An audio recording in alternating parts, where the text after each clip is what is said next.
इस वीडियो में देखेंगे प्रकाश के परावर्तन से रिलेटेड क्वेश्चन जो आपको मैट्रिक का एग्ज़ाम 2021 में अगर आप फाइनल देने वाले हैं उसके लिए बहुत ही इम्पोर्टेंट साबित होने वाला है।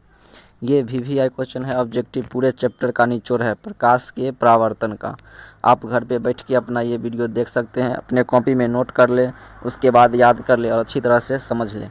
अगर ना समझ में थोड़ी भी दिक्कत होती है तो आप कमेंट कर सकते हैं दोस्तों, और आपको अच्छी तरह से समझाया जाएगा। इस चैनल पे आपको इस चैप्टर का सभी पॉइंट बाय पॉइंट दिया गया है। आप सर्च करके आप पढ़ सकते हैं, घर पे बैठ के अपना अच्छी बेहतर तैयारी कर सकते हैं। तो चलिए बिना देरी के पहला क्वेश्चन से समझते हैं। पूरे निचोड़ है, बहुत ही इंपॉर्टेंट है, तो आप देखना ना भूलें और दोस्तों को भी शेयर करें। चलिए पहला जो क्वेश्चन है इसमें प्रकाश वर्ष इकाई है, तो प्रकाश वर्ष जो इकाई है यह किसका है, तो यह दूरी का है। किसका है, यह दूरी का है। प्रकाश वर्ष जो होता है एक वर्ष में प्रकाश द्वारा तय की गई दूरी को हम लोग प्रकाश वर्ष कहते हैं, जो एक वर्ष में टोटल दूरी तय की जाती है। तो ये क्वेश्चन आपको समझ में आ चुका होगा।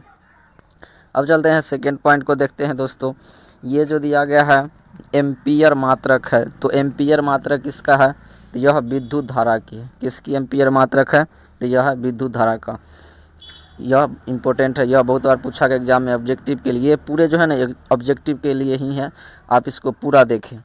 अब चलिए अगला देख लेते हैं किरण पुंज। किरण पुंज जो होता है यह कितने प्रकार के होते हैं। पहला ऑब्जेक्टिव, किरण पुंज कितने प्रकार के होते हैं, तो 3 प्रकार के। अगर आपको नाम भी जाना है तो नाम देख लीजिए, अपसारी किरण पुंज, समांतर किरण पुंज और अभिसारी किरण पुंज होता है। तो ये बहुत ही इंपॉर्टेंट है, देखिए। अब आगे कहता है प्रकाश के परावर्तन के कितने नियम होते हैं। अगर पूछ दिया तो यह कितने नियम हो जाएंगे, 2 नियम हो जाएंगे। पूछता है कि प्रकाश के परावर्तन के कितने नियम, तो 2 नियम। यदि आपसे पूछता है अपवर्तन का भी कितने नियम होते हैं, प्रकाश के वर्तन का, तो ये भी क्या होता है, 2 नियम ही होते हैं। अब चलते हैं अगला को देखते हैं। आगे है कि प्रतिबिंब को 2 प्रकार होते हैं। प्रतिबिंब, आप पूछ लेगा कि प्रतिबिंब कितने प्रकार के होते हैं, तो ये भी 2 प्रकार के होता है। तो ये सभी जो है ऑब्जेक्टिव आपको बहुत ही हेल्पफुल देगा बोर्ड एग्जाम 2021 के लिए, और घर पे बैठ के अपना बेहतर तैयारी कर सकते हैं दोस्तों। अब देखिए आगे जो है, अब इसका नाम भी जान लीजिए। पहला है वास्तविक और दूसरा क्या है, आभासी या काल्पनिक जिसको कहते हैं। इसी का नाम है, आभासी बोलिए या काल्पनिक बोलिए। वास्तविक मतलब कि जो चीज़ वास्तव में होता है, जो हम चीज़ देखते हैं, और काल्पनिक जो हम महसूस करते हैं उसको कहते हैं। अब चलिए आगे देख लेते हैं वास्तविक प्रतिबिंब। अगला जो पॉइंट है ये, वास्तविक प्रतिबिंब वस्तु की अपेक्षा उल्टा होता है। वास्तविक प्रतिबिंब कैसा होता है, वस्तु की अपेक्षा, तो पूछा जाएगा तो आप बताइएगा उल्टा होता है, और इसे पर्दे पर प्राप्त किया जा सकता है। पूछेगा कौन सा प्रतिबिंब को पर्दे पर प्राप्त किया जा सकता है, इसका राइट आंसर क्या हो जाएगा, वास्तविक प्रतिबिंब हो जाएगा। चलिए अगला देख लेते हैं। आगे कहता है आभासी प्रतिबिंब। आभासी प्रतिबिंब वस्तु की अपेक्षा हमेशा सीधा होती है। यह हमेशा क्या हो जाएगी, हमेशा सीधा ही रहेगी, और इसे पर्दा और प्राप्त नहीं कर सकते हैं। आभासी प्रतिबिंब को पर्दे पर प्राप्त नहीं किया जा सकता। ये सब पॉइंट आपको याद रखना है। अब देख लीजिए आगे, कहता है कि गोलीय दर्पण के मध्य बिंदु को हम लोग ध्रुव कहते हैं। क्या कहते हैं, मध्य बिंदु को ध्रुव कहा जाता है। अब चलते हैं आगे। आगे आप देख लीजिए, यहाँ से थोड़ा ये हो जाएगा, आपको यहाँ से देख लीजिए, ये सब बहुत ही इम्पोर्टेंट है।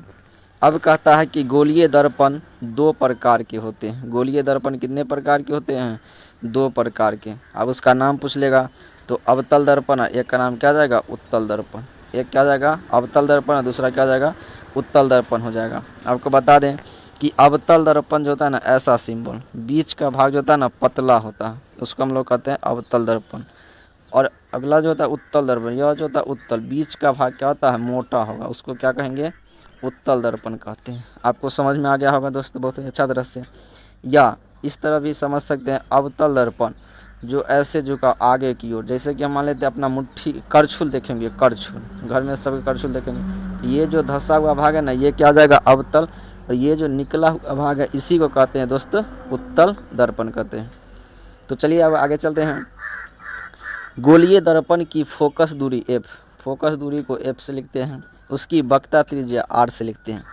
तो कहता है गोलीय दर्पण की फोकस दूरी वक्रता त्रिज्या की क्या होती है, तो आधी होती है। ये भी ऑब्जेक्टिव बहुत बार पूछा गया एग्जाम में आपको कि गोलीय दर्पण की फोकस दूरी वक्रता त्रिज्या क्या होती है, तो आपको बताना है आधी होती है। यहाँ से देख लीजिए f बराबर क्या आ जाएगा r/2, इसका जो फार्मूला हो जाएगा राइट क्या आ जाएगा f बराबर r/2 इसका फार्मूला होता है।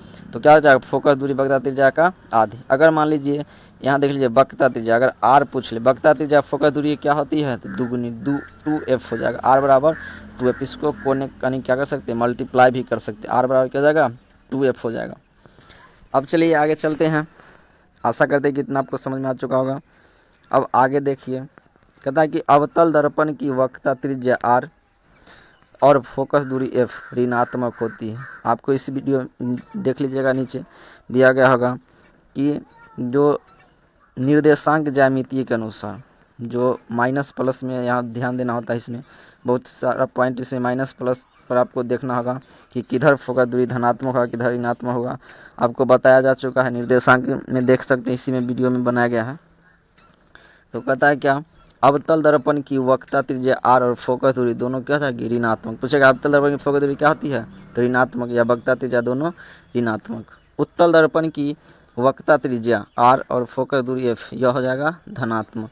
तो आपको याद रखना है उत्तल में हो जाएगा धनात्मक, अवतल में हो जाएगा ऋणात्मक। अब अगला देख लेते हैं पॉइंट दर्पण सूत्र। डायरेक्ट सवाल आएगा एग्जाम में कि दर्पण सूत्र बताइए कौन है। 4 गो ऑप्शन रहेगा आपको, तो देख लेना है राइट आंसर क्या हो जाएगा। देखिए ये जोड़ में है, कभी 1/v प्लस 1/v बराबर 1/f रहेगा, या 1/v प्लस 1/u बराबर 1/f रहेगा, क्योंकि 2 और 3 बराबर 5 होता है और 3 और 2 बराबर ही 5 होता है, इसलिए ये दोनों बराबर ही हैं।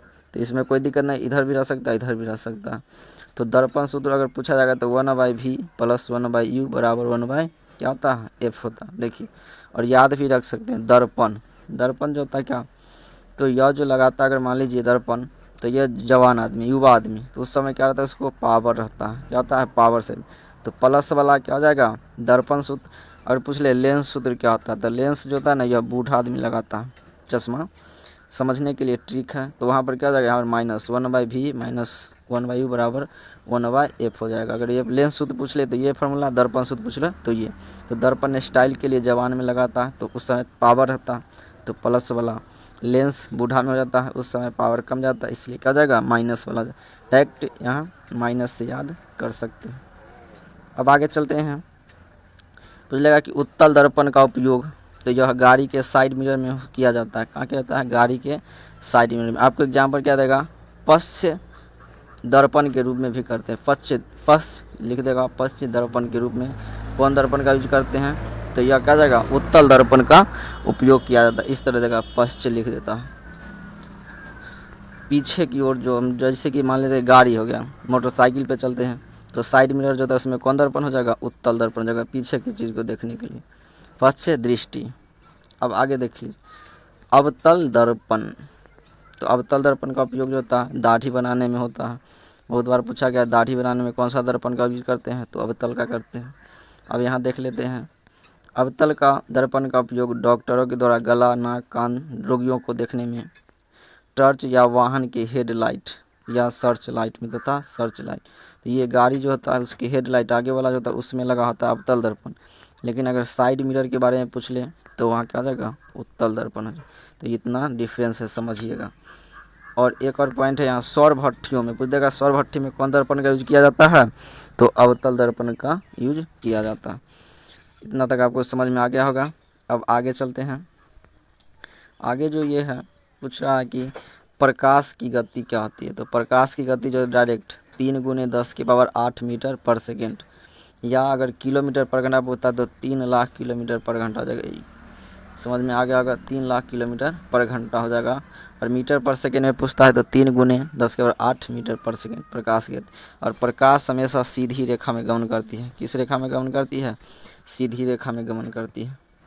अब आगे चलते हैं, कहता है कि मानव आँख की रेटिना, हमारी जो आँख की जो रेटिना है पर कैसा प्रतिबिंब बनता है, तो यह वास्तविक और उल्टा बनेगा। ये क्वेश्चन बहुत ही इम्पोर्टेंट है, 100% 10th के एग्जाम में आता ही आता है अक्सर। तो ये क्या हो जाएगा वास्तविक तथा उल्टा हो जाएगा। आगे देख लेते हैं, दर्पण को थीटा कोण से घुमाया जाता है तो परावर्तित किरण का घूर्णन क्या हो जाएगा, तो 2θ हो जाएगा। क्या हो जाएगा 2 थीटा। ये भी डायरेक्ट पूछा जाएगा, थीटा कौन से घुमाएंगे तो इसका जो परावर्तित होगी घूर्णन कौन बनेगा, क्या जाएगा 2 थीटा हो जाएगा। तो ये पॉइंट आपको याद रखना है। अब आगे देख लीजिए, आकाश का रंग नीला प्रतीत होता है, कैसा होता है तो नीला। यह किसके कारण, तो यह परिकिरणन के कारण होता है। किसके कारण होता है, परिकिरणन। 3-4 ऑप्शन रहेगा, परावर्तन के कारण, अपवर्तन के कारण, परिकिरणन के कारण, सभी। तो इस तरह से क्या जाएगा, परिकिरणन के कारण होता है। लास्ट जो इसमें है पॉइंट, यह इंद्रधनुष के कारण होता है। किसके कारण होता है इंद्रधनुष, यह परावर्तन और अपवर्तन दोनों के कारण होता है। ये जो होता है किसके कारण होता है, परावर्तन एवं अपवर्तन दोनों के कारण होता है। तो आशा करते हैं कि आपको पूरा समझ में आ गया। अगर दोस्तों के बीच यह शेयर करें, यह जो है आपको इस चैनल पर फिजिक्स का पूरे फिजिक्स मिलने वाला है। दोस्तों के बीच शेयर करें, लाइक और सब्सक्राइब करें। जय हिंद साथी।